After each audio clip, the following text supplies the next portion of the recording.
ನಮಸ್ಕಾರ. ಬೆಳ್ಳಂಬೆಳಗ್ಗೆ ಟೀಂ ಇಂಡಿಯಾದಲ್ಲಾಯಿತು ದೊಡ್ಡ ಬದಲಾವಣೆ. ತಂಡಕ್ಕೆ ಎಂಟ್ರಿ ಕೊಟ್ಟರು ಸ್ಟಾರ್ ಆಟಗಾರರು. ವಿಂಡೀಸ್ ವಿರುದ್ಧದ ಮೊದಲ ಟೆಸ್ಟ್ ಪಂದ್ಯಕ್ಕೆ ಹೀಗಿರಲಿದೆ ನೋಡಿ ಭಾರತದ ಬಲಿಷ್ಠ ಪ್ಲೇಯಿಂಗ್ 11. ಹಾಗಾದರೆ ಸುದ್ದಿಯ ಸಂಪೂರ್ಣ ಮಾಹಿತಿ ಏನು?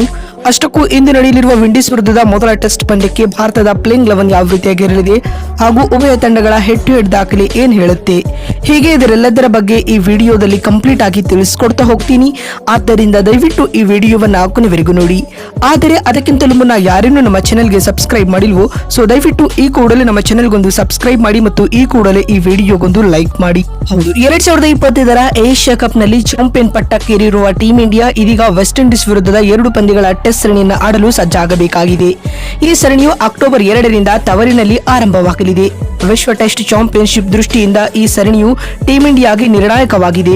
ಇದರ ಮಧ್ಯೆ ಶುಭ್ಮನ್ ಗಿಲ್ ಟೆಸ್ಟ್ ನಾಯಕನಾಗಿ ತಮ್ಮ ಮೊದಲ ಟೆಸ್ಟ್ ಸರಣಿ ಗೆಲ್ಲುವ ಗುರಿಯೊಂದಿಗೆ ತಂಡದೊಂದಿಗೆ ತವರಿನಲ್ಲಿ ಕಣಕ್ಕಿಳಿಯಲಿದ್ದಾರೆ ಸ್ನೇಹಿತರೆ. ಇನ್ನು ಈ ಸರಣಿಯ ವಿಶೇಷತೆ ಏನೆಂದರೆ ವೆಸ್ಟ್ ಇಂಡೀಸ್ ತಂಡವು 7 ವರ್ಷಗಳ ನಂತರ ಟೆಸ್ಟ್ ಸರಣಿಯನ್ನ ಆಡಲು ಭಾರತಕ್ಕೆ ಬಂದಿದೆ. ಇದಕ್ಕೂ ಮೊದಲು 2018ರಲ್ಲಿ ಭಾರತಕ್ಕೆ ಭೇಟಿ ನೀಡಿದ್ದ ವೆಸ್ಟ್ ಇಂಡೀಸ್ ಭಾರತದ ಎದುರು 2-0 ಅಂತರದಿಂದ ಸರಣಿಯನ್ನ ಸೋತಿತ್ತು.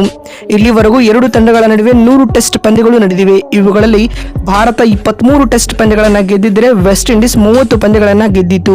ಇನ್ನುಳಿದಂತೆ 47 ಪಂದ್ಯಗಳು ಡ್ರಾನಲ್ಲಿ ಕೊನೆಗೊಂಡವು. ಇದುವರೆಗೂ ಉಭಯ ತಂಡಗಳ ನಡುವೆ ಭಾರತದಲ್ಲಿ 47 ಪಂದ್ಯಗಳು ನಡೆದಿದ್ದು, ಇದರಲ್ಲಿ ಭಾರತ 13 ಪಂದ್ಯಗಳನ್ನ ಗೆದ್ದಿದ್ದರೆ ವೆಸ್ಟ್ ಇಂಡೀಸ್ 14 ಪಂದ್ಯಗಳನ್ನ ಗೆದ್ದಿತ್ತು. ಇನ್ನು 20 ಪಂದ್ಯಗಳು ಡ್ರಾನಲ್ಲಿ ಅಂತ್ಯಗೊಂಡಿವೆ. ಇನ್ನು ಭಾರತ ಮತ್ತು ವೆಂಡೀಸ್ ನಡುವಿನ ಮೊದಲ ಟೆಸ್ಟ್ ಪಂದ್ಯ ಇಂದು ಬೆಳಗ್ಗೆ 9 ಗಂಟೆಗೆ ನರೇಂದ್ರ ಮೋದಿ ಅಂಗಳದಲ್ಲಿ ಆರಂಭವಾಗಲಿದೆ. ಅದು ಅಹಮದಾಬಾದ್ನಲ್ಲಿ ಸ್ನೇಹಿತರೆ. ಇನ್ನೀಗ ವಿಂಡೀಸ್ ವಿರುದ್ಧದ ಮೊದಲ ಟೆಸ್ಟ್ ಪಂದ್ಯಕ್ಕೆ ಟೀಂ ಇಂಡಿಯಾದ ಪ್ಲೇಯಿಂಗ್ 11 ಯಾವ ರೀತಿಯಾಗಿರಲಿದೆ ಎಂಬುದೇ ದೊಡ್ಡ ಕುತೂಹಲ ಮೂಡಿಸಿದೆ. ಟೀಂ ಇಂಡಿಯಾದ ಪ್ಲೇಯಿಂಗ್ 11 ಯಾವ ರೀತಿಯಾಗಿರಲಿದೆ ಅಂತ ನೋಡ್ತಾ ಬರುವುದಾದರೆ, ಆರಂಭಿಕರಾಗಿ ಎಂದಿನಂತೆ ಜೈಸ್ವಾಲ್ ಮತ್ತು KL ರಾಹುಲ್ ತಂಡದ ಪರ ಇನ್ನಿಂಗ್ಸ್ ಆರಂಭಿಸಲಿದ್ದಾರೆ. ಈ ಜೋಡಿ ಟೆಸ್ಟ್ ಫಾರ್ಮೆಟ್ ನಲ್ಲಿ ಒಳ್ಳೆಯ ಆರಂಭವನ್ನ ಟೀಂ ಇಂಡಿಯಾಗೆ ತಂದುಕೊಡ್ತಾ ಇದೆ.